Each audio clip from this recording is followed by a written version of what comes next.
Kabuuan para sa akin. Siguro yun yung nakita nila. Pero hindi ko lang kung nakikita sa akin yung do I bring myself kaya may problema o ano, happy lang.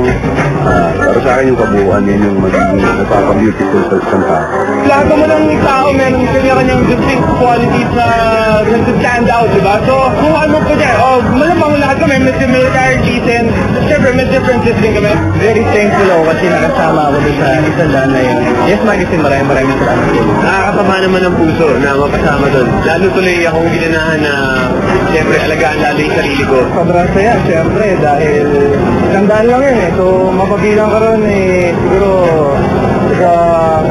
malaking karangalan. Siguro it's true that first impression ng tao yung physical appearance na. Well, thank you for including me there and it's something unexpected for me.